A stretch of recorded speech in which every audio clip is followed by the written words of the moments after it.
Tour Junkies.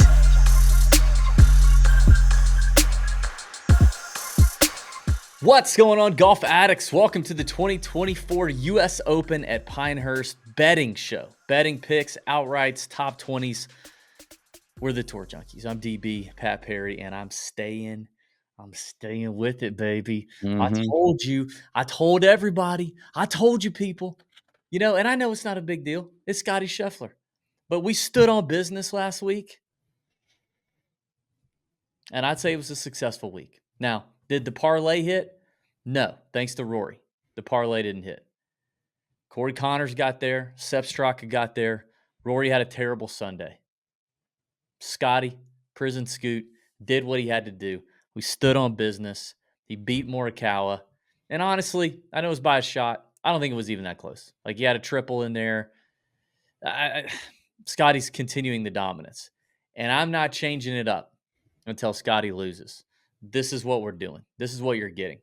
You're getting stand on business DB. Why would we do anything different? I mean, you really shouldn't. I mean, what is Scottie doing that says that he's not going to win again this week? Now, we got to have a show. Yeah. We got to talk about some players, but the fact is, yeah, Scottie's probably going to win again. That's just what's happening right now. I mean, there's nothing else to say. We got different angles, but yeah, we do. But I'm proud of you for standing on business. Yeah. And hey, and I'm proud. What you had to do. I'm proud of you, Pat, for being here and doing your thing. I know Pat is sick. This is kind of a Pat flu game situation. You know, you had Morikawa, by the way, on your betting card that you didn't make public. You only put it in the Discord last week, but you had Morikawa. You're not feeling well. I got a feeling, you know, you'll make it through just fine, and you know, it could be a good show for you. We're gonna have a great show tonight. We got a giveaway going on. We're gonna do a 2014 flashback. We're going to do our season-long update and bet there that's, you know, continuing to look like I'm a loser. We're going to talk through some outrights, some different markets we like, top 20 locks and bombs at the end of the show. Looking forward to it. A few announcements up here in the beginning. This week, Major Championship Week, we always bring on a guest in the Discord Wednesday night live chat. We have Byron the Model Maniac in there on Wednesday night. Now, Byron's a regular around the Tour Junkies Discord, drops all of his intel and nerdy data stuff in our Discord every single week, and does a round 4 showdown chat with the gang every week for DFS. Byron's everywhere, man. He's everywhere right now. He's doing his thing on the Mayo Media Network. He'll be in the Discord on Wednesday night with the live chat with me and Pat, starting around 8:45 p.m. Eastern, probably going to go till around 11 Eastern on Wednesday night. Since it's a major, we'll have a big one. It'll be fun. I'm sure my boy Kilkenny will get involved in that as well. So if you're not in the Discord, you need to. This would be a great week to hop in there and have some fun with us this week. Tons of new information going up in the Discord every single day leading up to lock and after Thursday, after they get going. I'm going to be on Joe Idoni, our boy Tour Picks. Joe Idoni hosts the Preferred Line show. I will be on his podcast tonight. I think we're going live at 8:30 on Monday night. Pumped about that. All the regular Tour Junkies content this week, emails, you can sign up for those in the link of this video or podcast. We got 2 emails going out this week, Heavy Petting on Tuesday, Chalk Bomb on Wednesday. We've got, I'm going to do a live underdog best ball draft for round 1. Did that for the PGA Championship. Pumped about that. Loved the underdog best ball format. So I'm going to do that again for the U.S. Open. We're gonna have a grand old time, Pat. It's gonna be a great week. Tons of stuff in the Discord. What else? Anything else going on? I think that's it. Okay. Yeah, I think Discord's going to be great this week. There was always so much chatter during a major week. I don't think I'm going to be able to do the FGS this week, DB. I've tried to do it for all the majors, but I'll have to see. Maybe I can bring it together to record that tomorrow night. We'll see. See how you feel. I get it. I get it. One exciting piece of news that is going down is I said this on the DFS show. I'm lifting up the skirt a little bit this week. I'm going to show the people some goodies over on Bet the Number. In fact, I'm going to share my screen here real quick. DB's Tour Junkies DB US Open model is now visible to all Bet the Number subscribers. I talked about this on the DFS show. But if you click here, if you go to the custom model page and you click the drop down, when you go to the top, you'll have your models up top. I have mine for all these tournaments.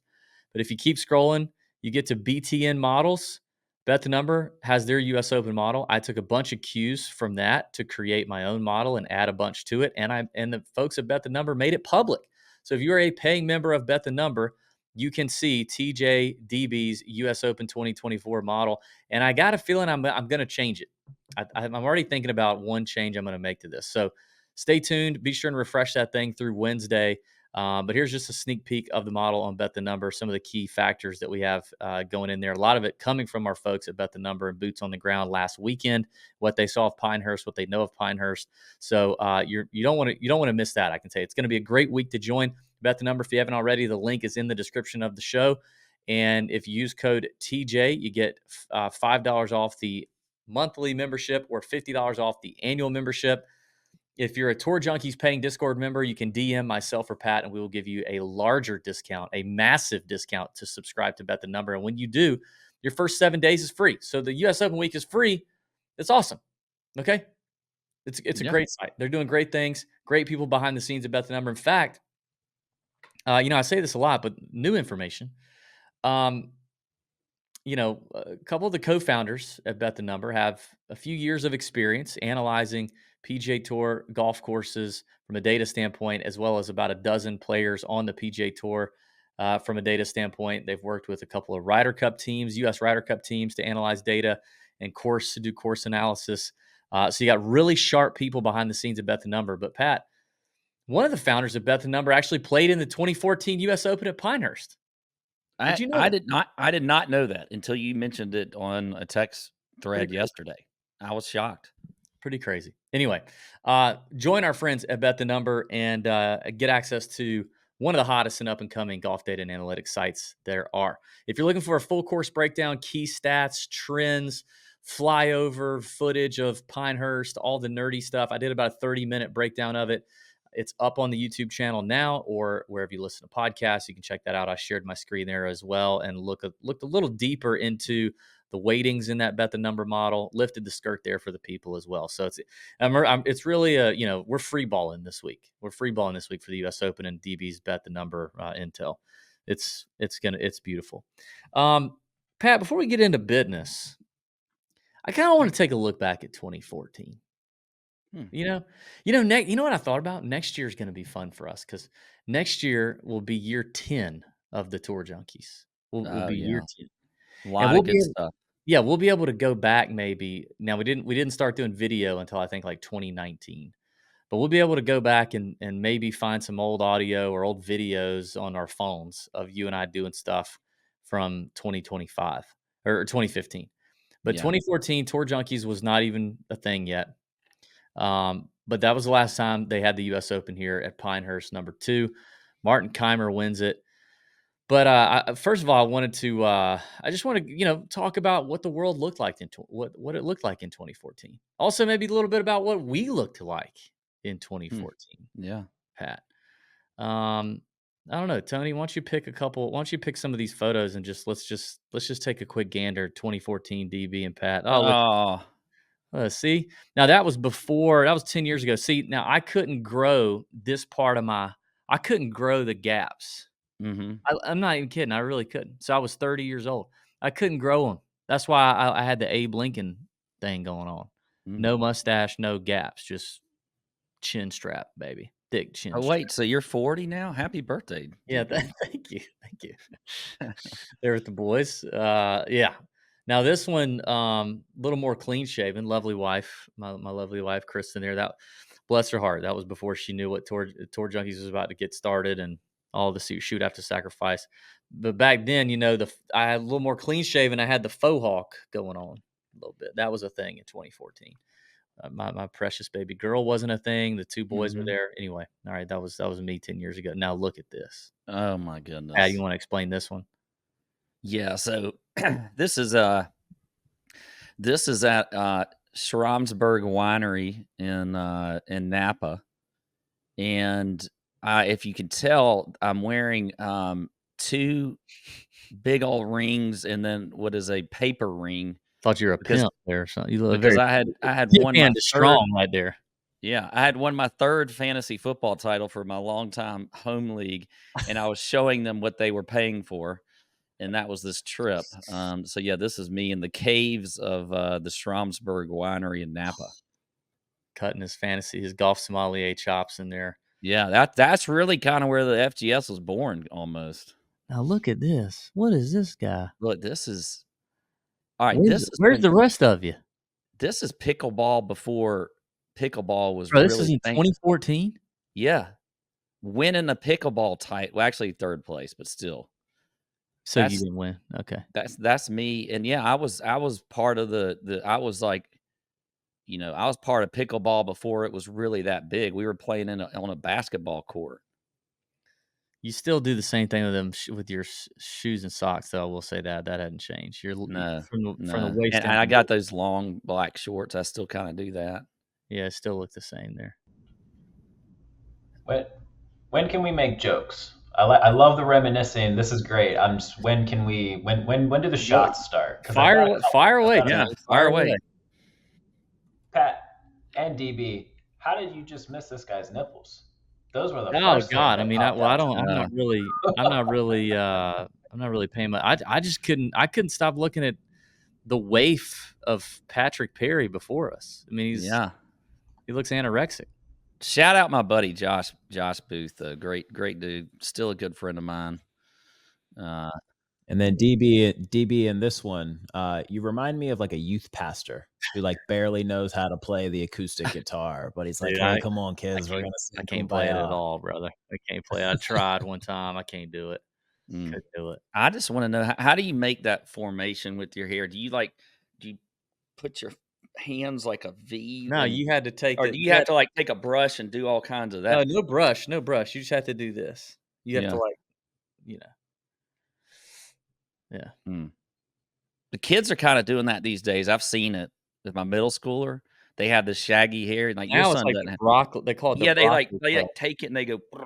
Yeah, it's very strange. All right, let's talk about what else was going on in 2014. Actually, Pat, let me ask you this: how many? There's no way you can get it in the right order, but I'm curious how many guys in the top 10 in the world golf ranking going into 2014. How many could you name? Going into 2014, not going into the U.S. Open in 2014, but going into. I bet I can name at least 4. Okay, go. Despite all the troubles, Tiger Woods probably was in the top 10. He was number 1. Yeah. I would say Adam Scott. He was number 2. Are you looking at the sheet? No, I have nothing in front of me. Okay. I swear. Okay. Then I would say Sergio is probably up there too. Sergio. Nope. No Sergio. Nope.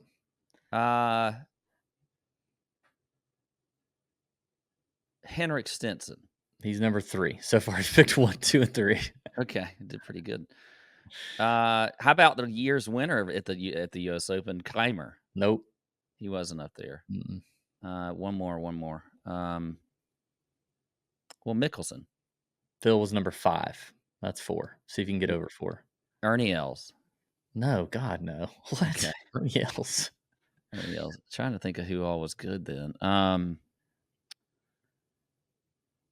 Oh man, 2014. Oh, Rory. Yeah. Okay, he's number 6. So you missed number 4, Justin Rose at the time. I was thinking of him before I got into this, and I just forgot. Was he the 2013 U.S. Open champion? Yes, I think so. Kuchar was 7, Stricker was 8, ZJ was 9, and Sneds was 10. Real murderer's row there, 7 through 10. What was Sergio? I don't know. I didn't look that far. All right. All right. A couple of the more popular songs of 2024, Pat, or 2014. Sorry, "Happy" by Pharrell. Oh yeah, I remember that song. Can you sing some of these songs as I go off on? Can you hit that? I can't remember the jingle. Happy. Yeah, happy. Okay. I was happy. Now this song, the number 2 song, is a total bop. Like I still love this song. Katy Perry and Juicy J, "Dark Horse." That was a great song. I'm trying to think of how that one went. Like a dark horse. Oh, yeah. That's a good one. And then All of Me by John Legend. That's kind of a baby making song right there. Mhm. That's what you do if you want to make. If you wanted to make a baby in 2014, you hit that on there. You turn that on. Which me and my wife actually, we made a baby in 2014. So maybe we listen to that song. Who knows? Yeah. Big time marriage in 2014. Celebrity marriage. Kim and Kanye got married. That was 2014? That was 2014, bro. I thought it was sooner than that. Okay. Yeah, one of the biggest social media things that were going on in 2014, dude. The ALS Ice Bucket Challenge. Oh, yeah. I remember that. That was so huge. When I look back at that, I'm like, I can't believe how big that was for it to be 2014. Did you ever do it? I don't think I did. I'm pretty sure I didn't. I don't think I did. My bad, ALS. The number one meme of 2014 was Kermit the Frog from the side sipping the tea. Okay. Yeah. Great I like meme. that one. Still a great meme. Classic meme. Number one TV show in America was Sunday Night Football. Number one highest grossing film was Guardians of the Galaxy. All right, let's see. Here's a quiz for you. 2014 Super Bowl champs. Who was it? 2014. I mean, the Patriots would be the easiest one to say, but I don't think that's who won it. The Ravens? It was the Seahawks.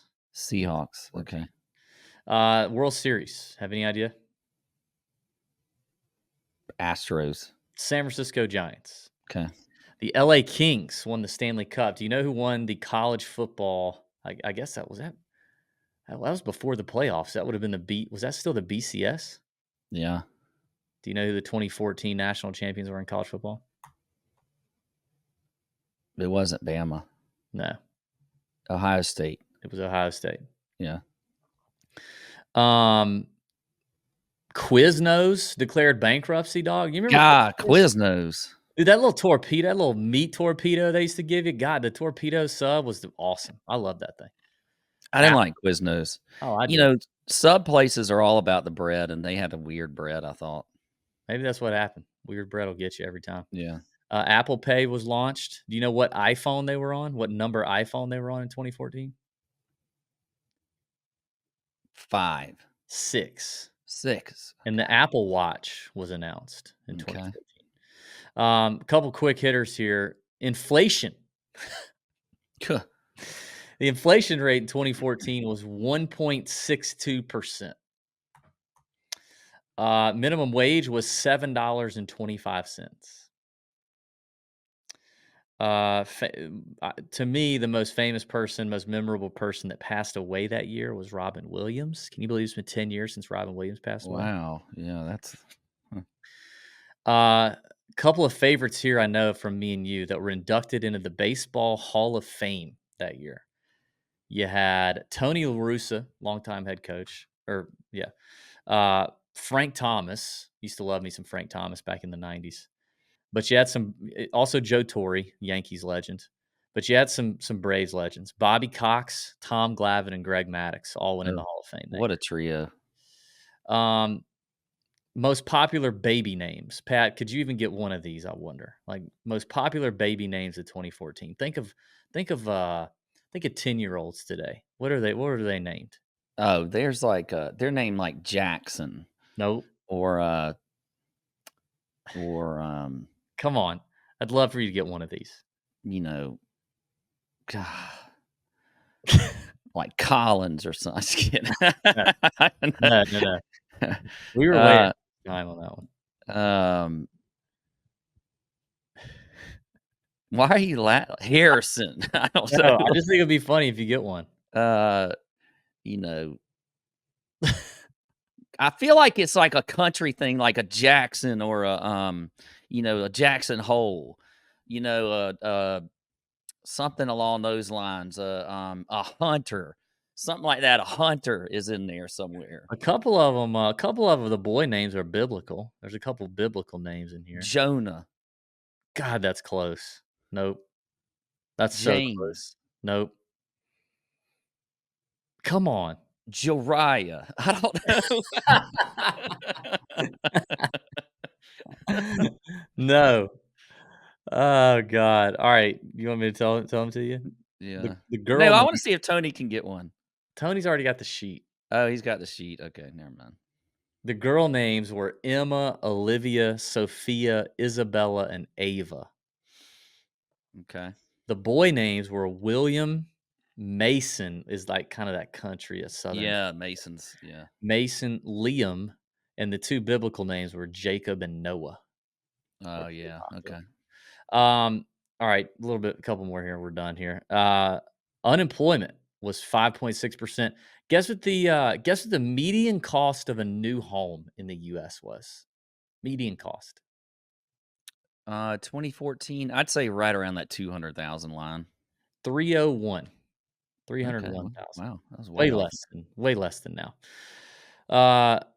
This one shocked me. Americans paid an average of what for a new car? Brand new car. What was the average? 30,000. Close. 25,464. Hmm. Gas hadn't really changed that. Well, actually, I guess maybe it peaked. It peaked at 366 a gallon. That's about what it is here now. But whole milk was $3.69. A dozen eggs was $2. Bread was $2. So there you go. That was what it was like in 2014 when we were at Pinehurst last. Thought that was, I don't know, something kind of fun to do. Yeah. Oh, I just see where producer Tony guessed Tristan. That was a good guess. Yeah. Yes. Okay. So now that we've done something stupid, let's get into some golf, huh? We're 20 minutes into this thing. Let's talk about the season-long update. I had Justin Thomas, who didn't do much. You had Patrick Cantlay. You got to pick first, and that's who I wanted. He missed the cut. Justin Thomas made, I think, $100,000. I think our totals, whatever. I think you're still double, Tony. If you want to throw it out there, yeah, I'm still basically a little less than double you. Season long bet. If you're not familiar, whoever has the most amount of money at the end of the season loses, because we are picking guys at 30-1 or shorter every week to fade and accumulating their dollars earned on the course. I'm getting obliterated in this, and I need a big week. Now, Pat has chosen first in both majors, and he's supposed to choose first this week, but he's not. And honestly, the more I think about it, the more I think it's probably still going to screw me. But I just don't think it's fair that you get to choose first for majors. It should be 2 and 2. It just kind of worked out that way because we started the beginning of the year and it went back and forth. But we probably could have said, all right, the majors, it doesn't matter. It's going to be, DB Masters, Pat, PGA, DB US Open, Pat, Brit. Like that's what it should have done. I would agree there. So I'm okay. Apply for the signature events. I think we need to go back and check the signature events too. No, that's got to be for next year. No, that's this year, because there's still, I think there's still 1 or 2 left. Okay, right now I'm in agreement with giving you the first pick for the US Open.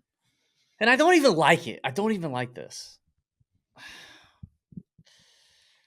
Because I like last week was so easy. It was Cantlay last week. But he's not 30-1 this week. He's got to be shorter than that. Yeah, there's not a lot to choose from, really. No, there's not. I have 2 names, and I feel like either one of them could absolutely screw me. I think I got to go with – they're so close. So I got to go with the guy who maybe there's a chance that something's just off. I got to go Rahm. I got to go Rahm at 28-1. He's got an amazing US Open record. We talked about him on the DraftKings show a little bit, and I don't mind him for DraftKings. I really don't. I think he's going to be pretty low owned, sub 10% in that 10K range. We talked about him on the DFS show yesterday, and I can't believe you said you're a toe picker and maybe Rahm was a toe picker, and we talked about that. I told my wife about that last night. She was like, "What?"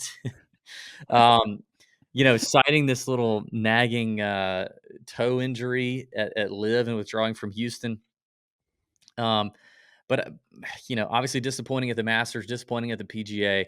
But of the names 30-1 or shorter, Rahm is the only is I got to go with Rahm. So it's Rahm for me. I'm not going to bet him at 28-1, and I will take my chances. Okay. I didn't think that's where you were going to go. So there's an opening again for me, but I'm scared of this opening because I don't know, because I actually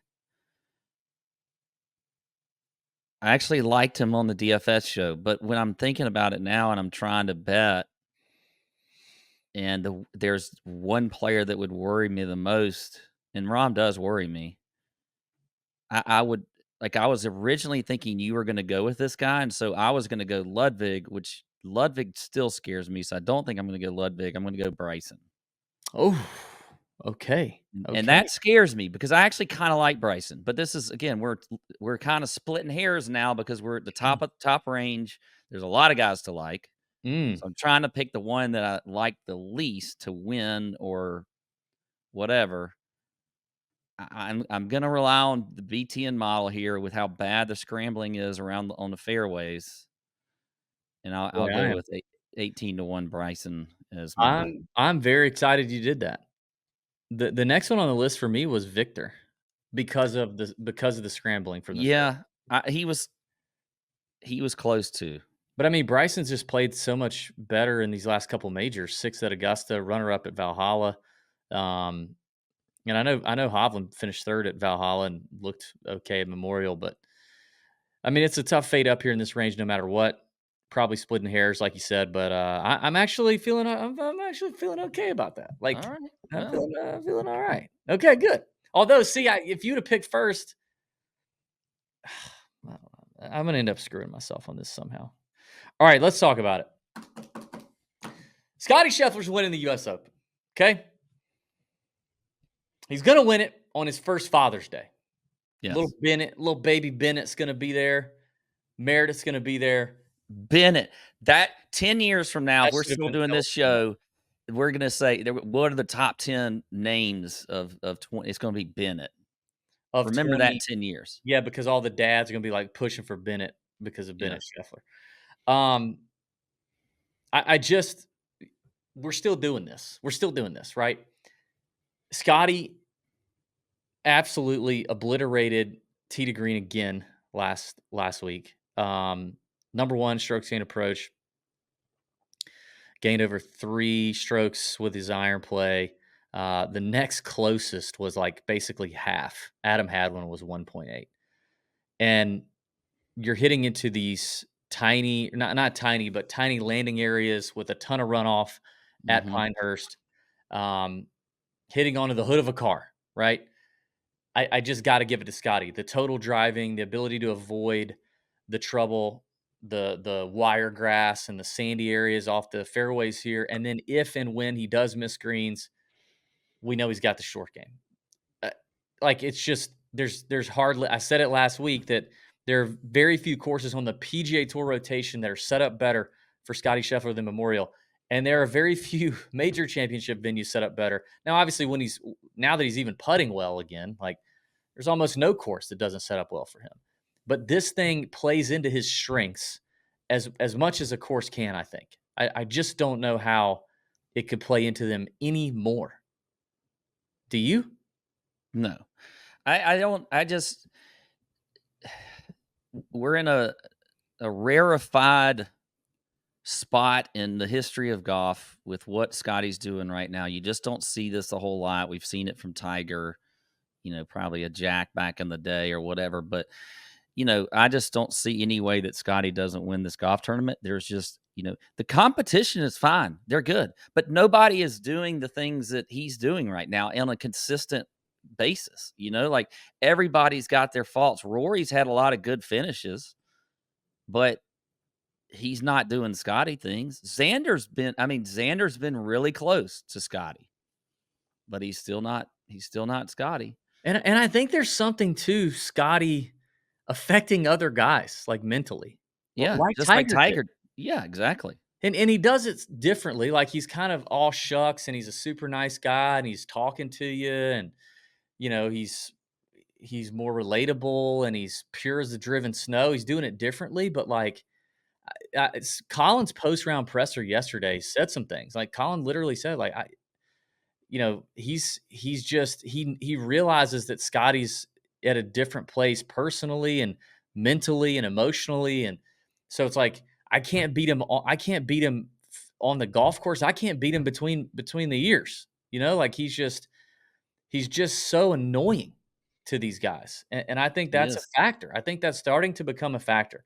Obviously, there is some. I mean, Scottie hits one wayward drive into some wiregrass or there is a little bit of gorse bush in here in Pinehurst, and gets just the worst lie in history, and things could go bad. But he's plus 333 on MGM, and if you were taking him straight up, that's fine.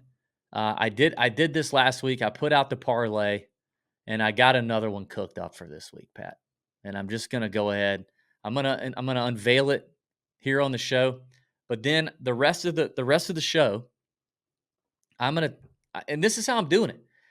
I'm betting this parlay so I can juice Scottie up to meet the big balls betting cards qualifications of longer than 20 to 1. Mm-hmm. So I'm doing that. But the rest of the show, and I'm gonna put out a separate betting card just for fun, of winner without Scottie.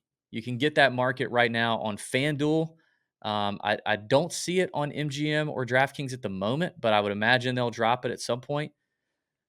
But that's how I'm betting it. I'm literally going to juice Scottie's odds to win number, and you juice it to whatever number is more palatable for you. I mean, I had to get it over 20 to 1 last week. Had I left it with Connors and Straka, we'd have been fine. We'd have hit. Freaking Rory finishing outside the top 10 messed me up. But juice it to whatever's palatable for you. I got to get it over 20 to 1. I actually got it to like 25.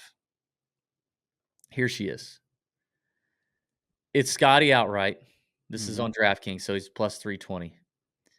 It's Xander top 10 at plus 120. This is a 5-legger. It's Morikawa top 20 minus 140. We're laddering, baby. We're laddering. Hideki top 40 at minus 200, and the Celtics to win the series at minus 800. They're currently up 2-0, and they're going to Dallas or whatever. I threw that in there because it took it from like 20 to 1 to 25, just for craps and giggles. So it's plus 2573. I'm only betting 3.9 units. I'm going to save a unit and a little bit for my normal 5 to win 100 if that thing hits. What do you think? I like it. I mean, actually, last week I thought when I was looking at it, I was like, there's one in here that's going to screw it. I didn't think it was going to be Rory. I thought it was going to be Connors. When I look at that card, I don't really see where it's going to get screwed. I mean, I think Cal is one I got listed as one of my favorites, So if you're you want to bet them at 14 to 1, or I think I've seen them at 16 to 1, that's fine. But I think he's like somewhere around, he's 14 to 1 without Scottie. Is that right? No, he's 12 to 1 to win without Scottie. 12 to 1 without him. But I like Cal. I love Hideki. And I think the Celtics are easily going to win, by the way. So, I mean, I don't see. Yeah, I mean, they're going back to Dallas, or they're going to Dallas, which is going to, we got it. The Celtics got to grab one in Dallas, and I think we're good. But that's just how I'm going to play it, man. And I mean, again, whatever's palatable for you with Scottie, if you can't stand the thought of a 3.5 to 1 outright, but you're happy with a 7 to 1 outright, do what you got to do. But I just think we're all being fools if we think Scottie's not going to keep it up. It's also like the Ted Scott advantage. I don't know if we don't talk about that enough, but like the way they prepare, the way they game plan, there's an advantage there for Ted Scott to be on his back. They're just the perfect concoction. They're so dialed. They're like the most dialed combo of player and caddy we've ever seen, almost. Yeah. Stevie and Tiger were a pretty formidable duo. Stevie Williams. They were, but again, in such a different way, because like both of those guys, I think, were egomaniacs. Even Stevie, I think their relationship was very much about business. But it seems like Yeah. Ted and Scottie are friends. Like, they share the They're having same fun out values and there. beliefs, and they have fun, and Yeah. like, I think it's on and off the course, Ted and Scottie are close. Whereas, I don't know that, like, Tiger and Stevie were boys, you know? Yeah. No, I But mean, I'm with you. It's just like golf is such a hard game, but he's figured out a lot of it. yeah, And it'll end. The run will end. run That will end at always some point. happens. Yeah. But right now, you just got to keep going with it and do what you're doing. Bet them. Throw in some other things to get it a little bit longer if you want to. I mean, I feel pretty good about that one. So But, I mean, again, man, Father's Day, you just can't not bet that. yeah, Okay.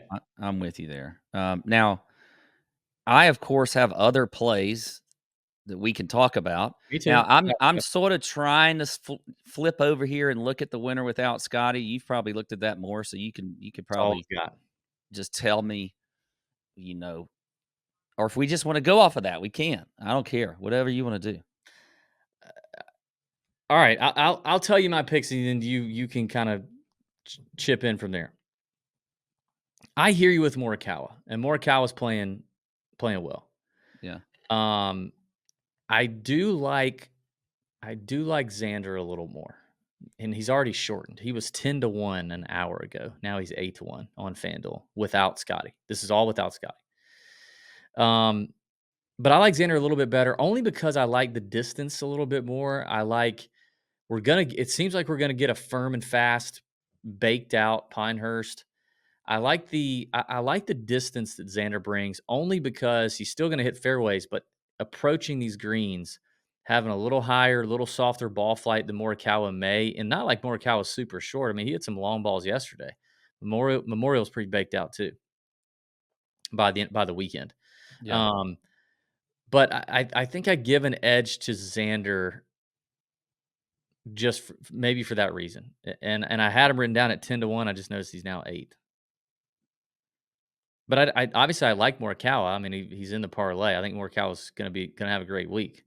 Yeah. The short game seemed to look so much better for Morikawa this week, because I watched a lot of the tournament yesterday.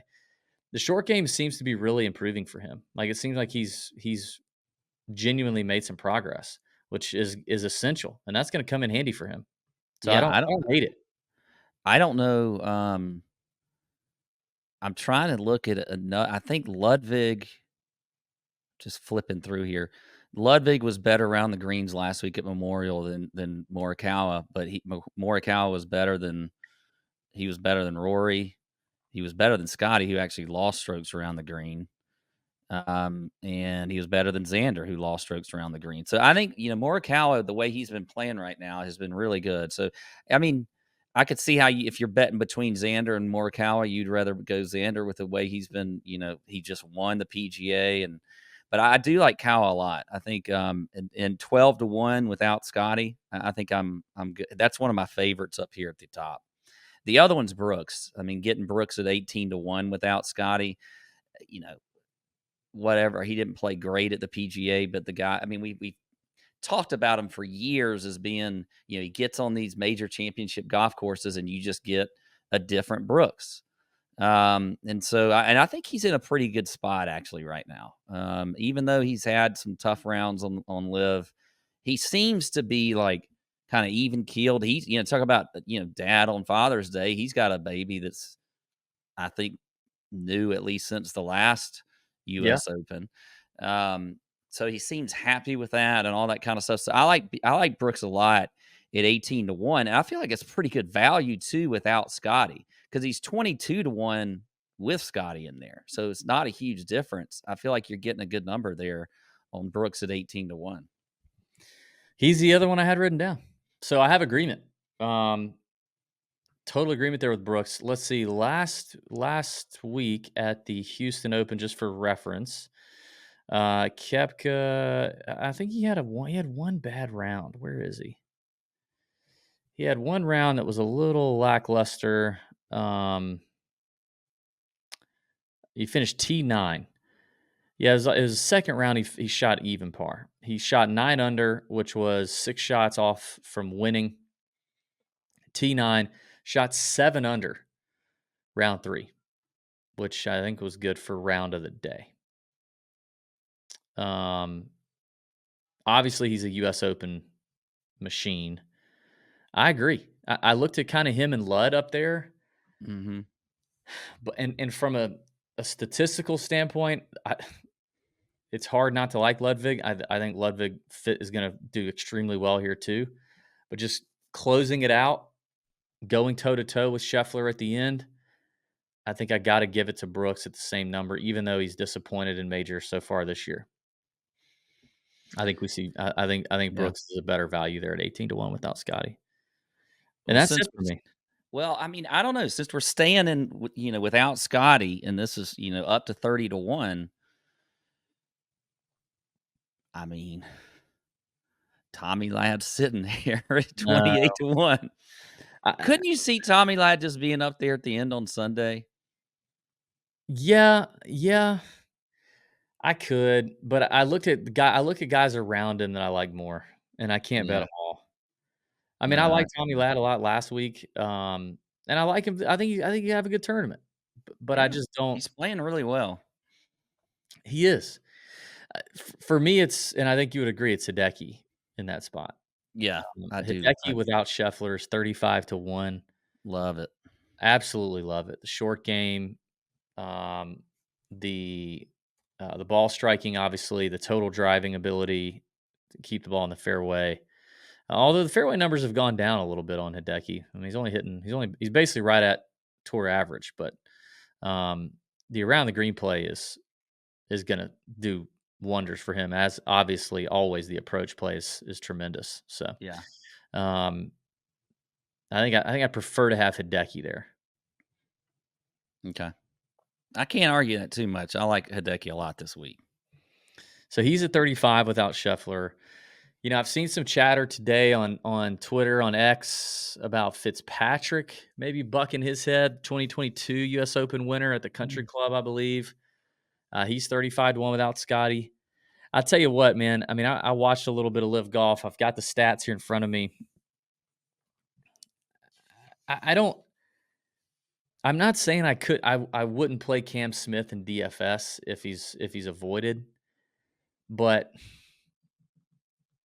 he's not looked great in his live starts, I will tell you. For whatever it's worth. Like, the driver is still not great. I think the irons have taken a step back. I mean, okay, let me ask you this. Out of the 50 however many players ranked in Live Golf, where would you think he would stand in the scrambling department? I mean, Cam Smith, just against the Live players, I would say at least in the top 10. He's 19th.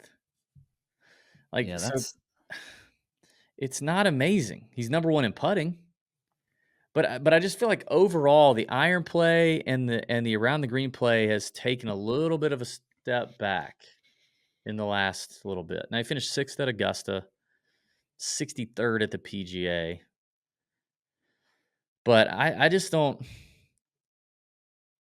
Again, I could see him, having a good week focused and the scrambling saving him, and maybe he makes for an interesting DFS play at a cheap price, low ownership, if that happens to be the case. But betting him even without Scheffler at 35-1, I don't want anything to do with it.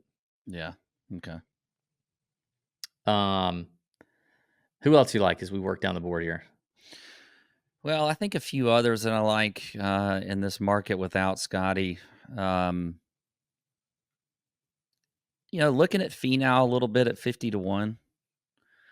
Finau is one that's, he just kind of, let me get to Finau in here, but he's been playing pretty well. 3 straight top 20 finishes, was top 10 last week at the Memorial. You look at, just his stats have been, scrambling was really good last week. His approach play has been fantastic since the PGA Championship, where he gained almost 10 strokes on approach, which is crazy.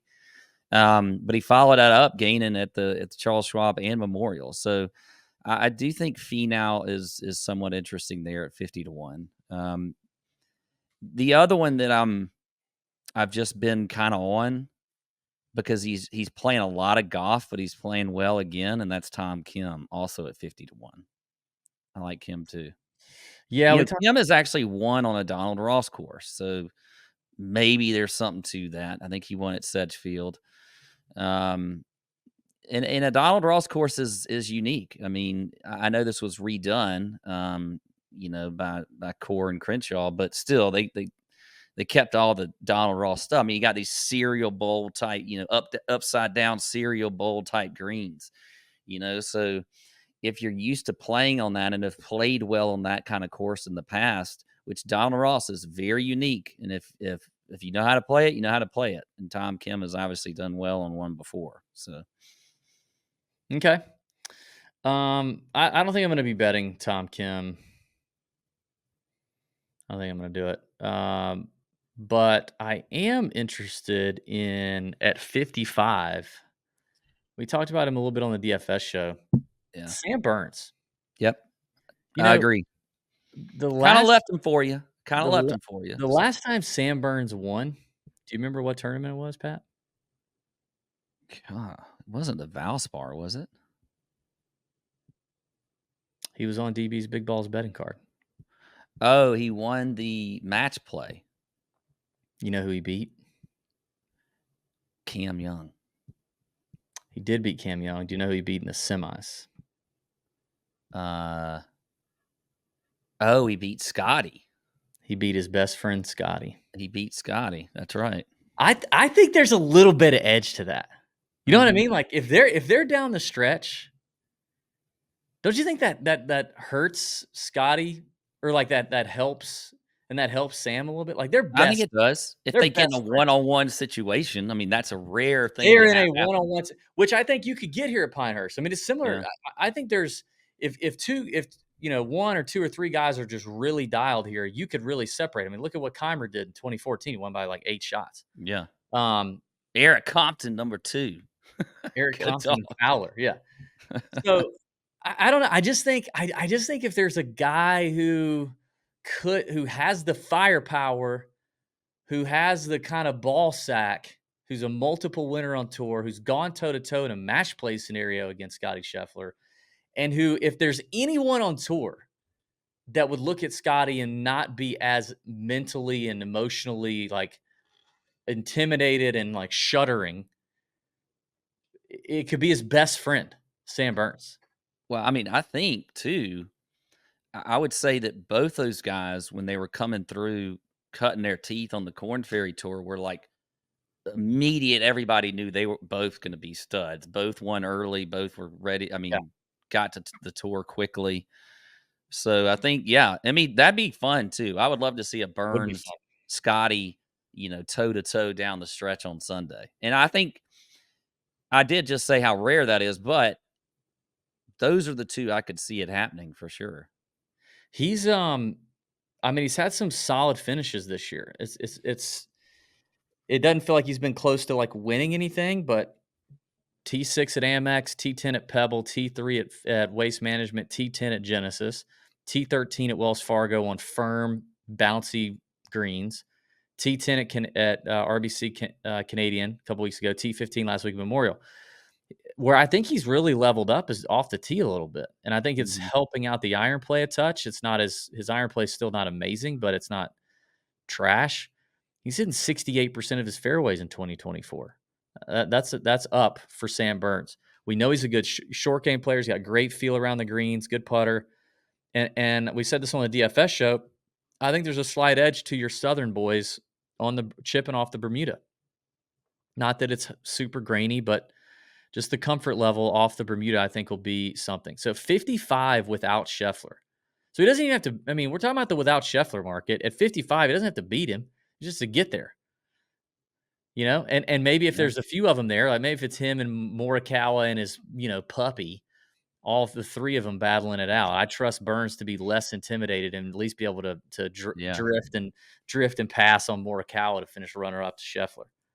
Cow and his puppy. I really like Decky, Burns, and if we're in this like up to 75 to 1 range without Scheffler, the third name that I know you and I are going to agree on here is Straka. 100. I was just looking at him. Yeah, I mean, what is he without Scheffler? 60 to 1? 60, yeah. Yeah, I like Sepp a lot. coming off 2 straight T5s. He top 10 at the Wells Fargo. Did miss a cut at the PGA, but whatever. I think Sepp has the way you talk about a guy who's leveling up. I feel like Sepp is leveling up lately. He may be leveling up before our eyes here. Yeah. So especially these last few tournaments. Somebody in the Discord this morning, I can't remember who it was, they tagged me and they're like, what do you think about, are you worried about Sepp's around the green play? And this is where I think, the advantage of bet the number where we can get strokes gain based off turf type. So we can do strokes gain from the fairway around the green. So in other words, the tight grass, which is what you have here, it's totally different from the rough. Totally different from the rough that we saw at Jack's place. Yeah. Sepp gained stroke in 2024 from the fairway, from the tight grass. He's gaining strokes around the green. He's not the best bunker player, but he's pretty neutral, like really neutral. But his driving has been lights out. And if we have firm and fast, Pinehurst, he's hitting in 2024, he's hitting 74% of his fairways. And his ball speed is basically tour average. Yeah. If you're hitting 74% of your fairways and you're carrying it 285, 290 at Pinehurst, that's going to roll out to 3 something. You're going to find, you're going to find it way easier to hit these greens and control your issues and not find yourself in this wire grass. His damn finishes since the players are unbelievable. Well, and look at his around the green play in the last 2. Just general around the green play. Yeah. It's very good. Over 3 strokes in both the Memorial and the Schwab. And I think, he does have some really bad around the green tournaments that kind of throws his stats off. But even at the Wells, he was pretty bad around the greens, but finished T8. So it just shows you again how well he's driving the ball, how well his irons are. I think Sepp is a really good option here at that 60-1 number without Scottie. I like him a lot. And we talked about him on DFS show too. We're I think he's going to be chalky in DFS, but still, I don't care. Pat, what kind of shirt is that you got on? Swannies, baby. Swannies, baby. Thank you to our friends at Swannies. Listen, you need to get on that Swannies gear. Father's Day's coming up. I know it's this weekend, but tell whoever you need to tell that you just want some gear from Swannies. And you can use code TJ25 to get yourself 25% off your entire order. Link is in the description of the video and the podcast. Support our friends at Swannies, based here in the U.S., shipping anywhere from U.S. and Canada. In over 1,000 retailers nationwide, high quality products, great fitting stuff for men's, women's, children's. They got the junior girls and junior boys stuff. So if you got a little junior junkie golfer and you're having a hard time finding cool golf apparel for them, Swannies can hook you up. They got joggers, they got shorts, they got hats, all kind of good stuff. Swannies.co. It's beautiful, man. It's beautiful. Is. New drops. They just dropped a new one. It looks really nice. Code TJ25, 25% off. Yeah. Okay. All right, let's keep it moving. This is where it starts to drop off. If you look at U.S. Open winning trends, let me just hit a couple of these, Pat. Of the last 10 U.S. Open winners, 10 ranked in the top 35 world golf ranking. All 10. 8 were in the top 25. 7 of 10 were in their 20s. 9 of 10 had a previous U.S. Open top 25. 8 of 10 had at least a top 10 in 1 or 2 of their previous majors. How about this? 7 were first-time major winners. Hello, Sepp Straka, Sam Burns. Yep. And 8 of 10 had at least 1 or 2 top 15 finishes in their previous starts on tour. In 1 or 2 of their previous starts on tour. Top 15 finish. I'm looking at a guy right now that fits this. Who that? Russell Henley. Russell Henley? T14 at last year's U.S. Open, has a top 10 in his last 3 starts, or did you say last 2 starts? Gotta be in the last 2 starts. It's got to be a top 15 last 2 starts. Well, he's T10 at the Wells. There you go. I'm putting him in there still with that. Okay. He's not in his 20s, I don't think. Pretty sure he is not in his 20s. World golf He ranking might be. top 35? I don't think so. Is he top 35? Yeah, Russell Henley's got to be in the top 35. He shouldn't be. I mean, if you throw in the live players, but anyway, that's a debate for another day. Well, I mean, I can look it up. I don't trust little squirrely Russell Henley to close out a major. I'm sorry. Like, I like Russell Henley. He checks boxes. I had him last week. I liked him last week in DFS. But the more I think about it, like, I just don't trust. He just seems kind of like a lifelong mid-level PGA Tour guy that can't. Sure, he might have some top 10 majors. I'm saying he's yeah. I just think he's gonna have top 10s in majors, but has he ever contended? I mean, even the good finishes he's had at Augusta, was he actually in contention? Where do you think he is ranked in the world? I mean, now that you're asking me that way. Don't look in the chat because now I feel like he put it in there. Oh, wait, no, he didn't. Tony didn't put it in there. I'm going to say he must be like 21. 17th. That's silly. He should be.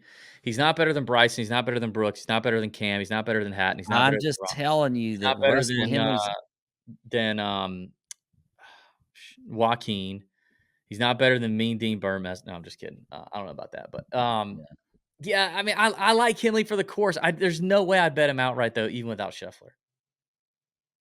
I think he's. I still think he's. I think it's 65. Oh no, I couldn't do it.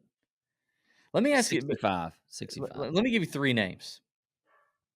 Without Scheffler, Ben On at 80, Siwoo at 90, or Mean Dean Burmester at 80. It'd probably be Ben On for me. You don't know much about mainly because of, and I haven't even really looked at him a ton, but mainly just because when I look at, he's just such a good around the green player. Typically, his irons and off the tee game have been good. Actually, his around the green play has been a little bit sus, kind of up and down the last few weeks. It was really good at it was pretty good at the PGA and wasn't good at the Wells, but he finished 3rd. I don't see what worries me, man. The Masters, though. See, this is where the tight grass. Who knows, right? But like Augusta National, a lot of tight grass chipping. He gains almost 3.5 strokes. Memorial, all thick shit, loses 2.5. Yeah, you know what I mean. Like this is where that kind of stuff. You got to pay attention to that. I agree. I think the irons are unbelievably dialed. Yeah, they are. I feel like I can trust Ben On over Siwoo. And Burmester, you just have a soft spot in your heart for him. He's like some new boy toy you got. Burmester is my boy toy, and he's been cashing for me, dog. He's cashing for me. I mean, Burmester.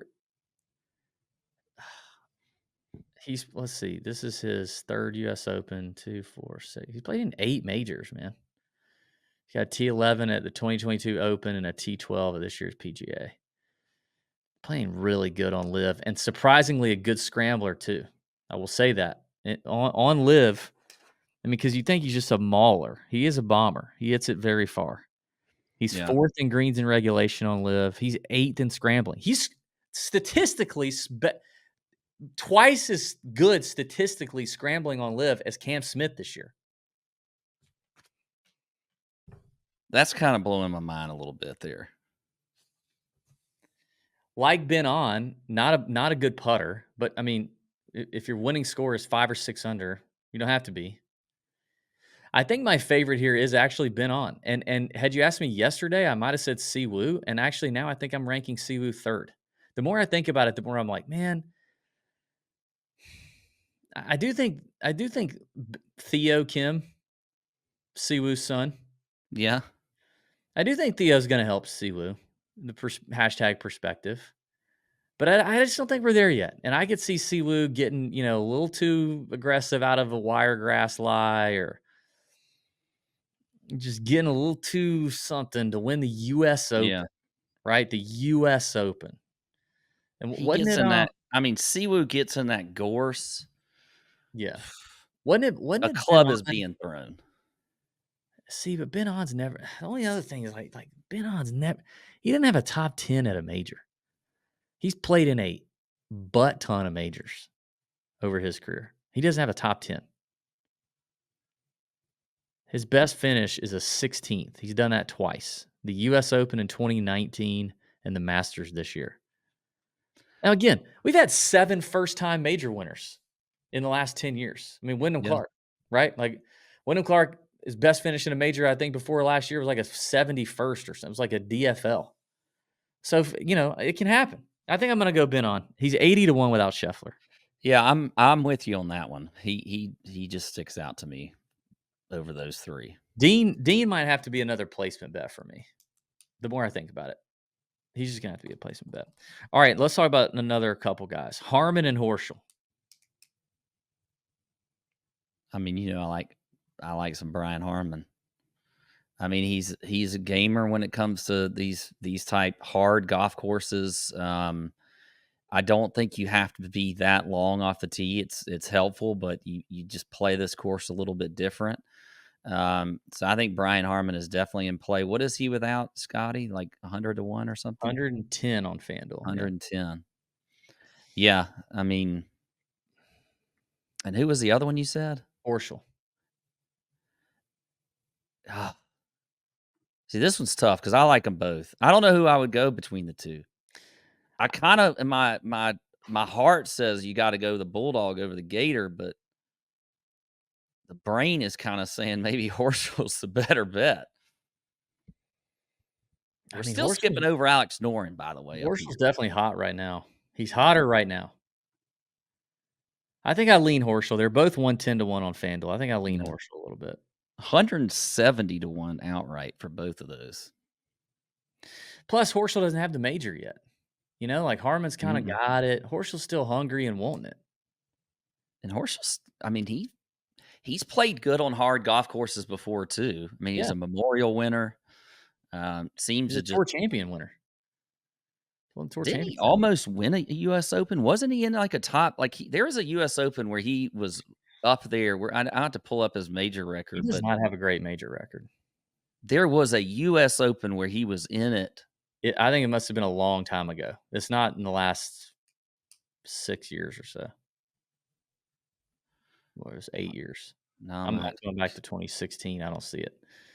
But T8 at the PGA, that's his best major finish since 2016. At the PGA. Yeah. So, I mean, he's hot. All right, so let's talk about Noren. What do you think? I mean, I still like him. I think that T4, by the way, Billy Horschel in 2013.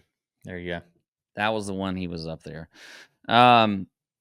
Yeah, I mean, Noren kind of screwed a lot of people last week at the Memorial. I think a lot of people were it was, I don't know how chalky he was in DFS, but he still wasn't terrible, but but he's still just having a great year. Sorry, that was the RBC Canadian where he was a little bit more chalky. That was the one.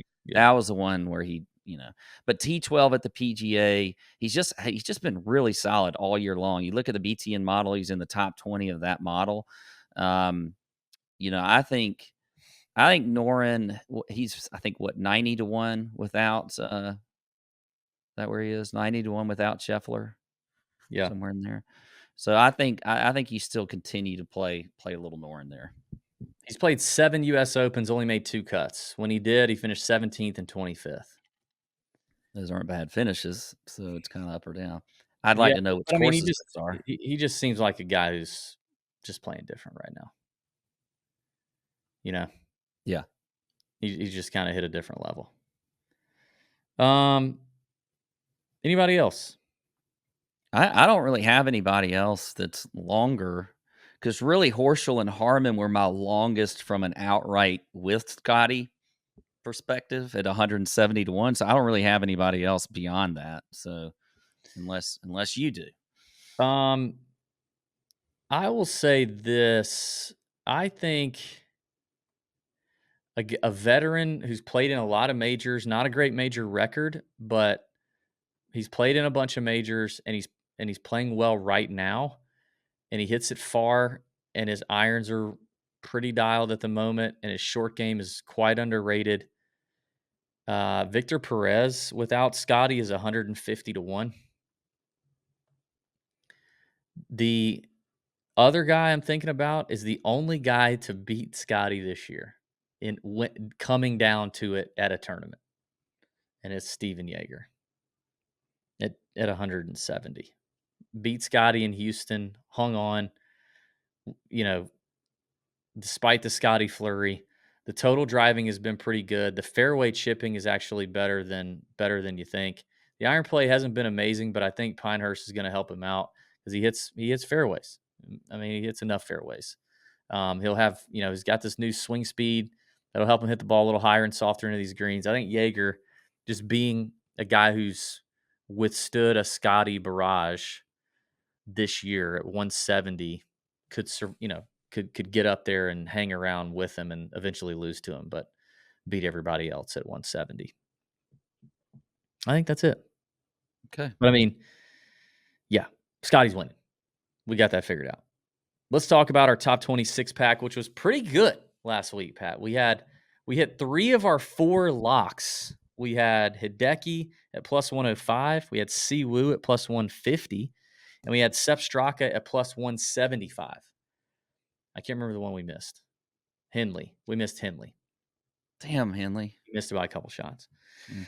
And then we did not hit our bombs, but that's kind of to be expected. Okay. Top 20 locks. Remember, 156 players, top 60 in ties make the cut. It's a tough tournament to make the cut on. I'll let you go first. I think I went first last week. All right. We're using BetMGM too, right? Yep. Oh, yeah, that's the thing. We're using BetMGM because they pay out full in ties. Now, I have seen DraftKings and FanDuel with placement bets paying out full in ties, but even still, for the most part, their numbers are usually shorter than MGM. We like to do our placement bets with MGM paying out full in ties because you get boned a ton on those dead heat rules. So know your book's dead heat rules. Normally on a Monday when we record, we don't have BetMGM top 20s. Today we do because it's US Open. They got them out early. So these are all BetMGM numbers. Thanks for reminding me of that, Pat. All right. Well, I mean, I'm just gonna go with Brooks at even money. Yep. I like that. So I'll take even money on Koepka to finish in the top 20 lock. I'm gonna go with Hideki plus 160. Top 20 lock. I like it. I'm gonna steal this one from you, but I love it so much. Sam Burns plus 188. Okay. I mean, it's a long number for a lock, but Straka is plus 275. Plus 275 to like top 20, as good as he's been playing. I think that number's off. All right, so the 4 locks are Brooks, Decky, Burns, and Sepp Straka. Bombs, 1 bomb apiece at 4 to 1 or longer. Well, let's throw in a couple bonus ones. How about it? It's just the US Open. Let's do 2. Okay. Each. Let's do All 2. right. I'm gonna give I'm gonna give a mega bomb, maybe 2, just for fun. Okay. You go first. Look, this is. I can't even believe this guy's name is coming out of my mouth, but I could see him finishing in the top 20. I really could. And he shows up really well in the models. Your model, the BTN model. He's got a lot of top 30s this year. He's played like 5 majors. One of them was a top 20. It was actually his 2 best finishes are at the Open Championship, which typically firm and fast, get the ball on the ground, that kind of stuff. Aaron Rye plus 450. Trust in the models, baby. Okay. Now you go because I gotta find another one here. All right. Major record for this guy has been pretty hit or miss, bunch of miscuts, but a T12 at the 2022 US Open, T9 at the 2022 PGA, T27 at the 2022 Masters. Really played well in the 2022 majors. Not so good last year, but plenty of experience in majors. Having a some good starts recently, kind of turning up. 21st at the API signature event, 12th at the Heritage signature event, 16th at the Furman Fast Wells Fargo signature event, and 27th at Memorial. A guy who hits a ton of fairways, around 67% of his fairways, gain strokes chipping off of tight grass, the irons and putter. Irons are actually not bad putters, what's holding them back, but 7-1 top 20. Seamus. I'm riding the I'm still in the Seamus train. Give me Seamus power. 7-1. Okay. I like Seamus. I like that one. Who was your Rye? If what was the number on Rye? plus 450. Okay. If you're going to give me a second chance at a long shot bomb, I'm going crazy long shot. Yeah, let's go big here. I'm going big here. Well, for this it's kind of big. I'm going with my boy Mac Meisner at plus 900. The guy's just a top 25 machine. Maybe he can sneak into that top 20. He is not. I think this is only the second major championship he has played. The last one was last year's U.S. Open, where he did not make the cut. I think it's 5 over. But I'm going with Meisner at plus 900. He's been playing super, super well, and I'll ride that. There's 3 in here that are bombs that I like, but I'm going to take the biggest bomb of all. I mean, this is wild. He's actually played in a U.S. Open before. Did miss the cut. I talked about him on the DFS show. I know where you're going. He's won a Korn Ferry Tour event this year.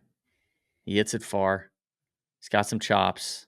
Played well through qualifying. That's what got him here. And made it to the round of 16 in the 2019 U.S. Amateur here at Pinehurst, number 2 and 4.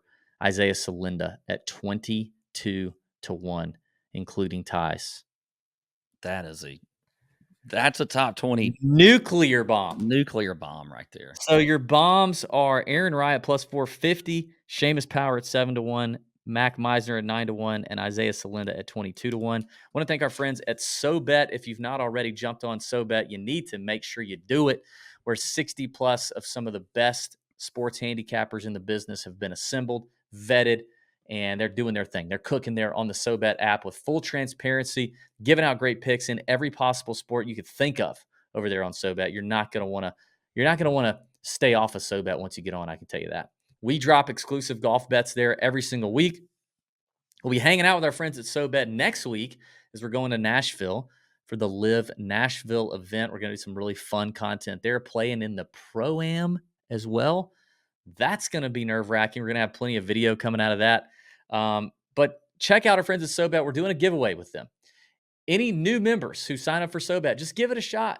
If you click the link in the description, it's going to pre-fill code TJ. And with code TJ, you get your first month for $1 whole American dollar. $1 whole American dollar. And then every month after that's only 33 cents a day.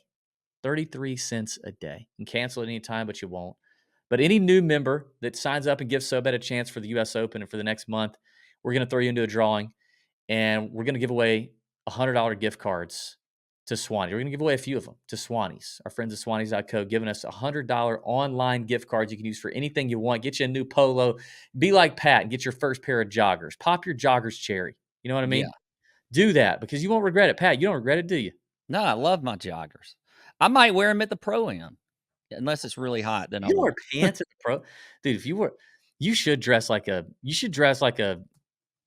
90s golfer. You should dress like David Duvall at the Live. I mean, look, if you're playing in the Live Pro-Am, they're all going to be wearing shorts. They're all going to be wearing shorts. I got to wear shorts. No. You go opposite. You they zig, you zag. Anyway, we're going to give away some Swanee's gift cards for new SoBet signups. Give it a shot. Click the link in the description, code TJ. Thank you for watching the show. Like, comment, and subscribe on YouTube. It's a big week for us. If you do that, that would be very, very helpful. Tell us what you think about some of our picks. And let's bend over your bookies, people. Let's keep it going. Congrats to your 2024 U.S. Open champion, Mr. Scottie Scheffler, as well as first-time father. Congrats to Bennett Scheffler for being born into just absolute effing probably one of the greatest situations you could be. I mean, do you know how many kids are born into rich families? A lot. Like wealthy families, generational wealth, plenty. He's already been through adversity. His dad was in jail. But not even like it's one thing to just be born into a wealthy family, but such a high percentage of little shits that are born into wealthy families and their parents are jerks. Scottie and Meredith are going to be like, they're like the best parent. They're probably already, they're going to be like the best parents ever. Like Yeah. Bennett's going to be well-rounded. He's going to be cultured. He's going to be like this super gracious person, and he's going to be humble. Like he's hitting the human lottery. Yeah. And he's going to get to, he's going to have his little baby earmuffs on when the crowd goes wild on Sunday on Father's Day when his dad sinks the winning putt. So shout out to Scoot. Shout out to Bennett and Meredith. Congratulations on your 2024 U.S. Open. Bend over your bookies. See ya.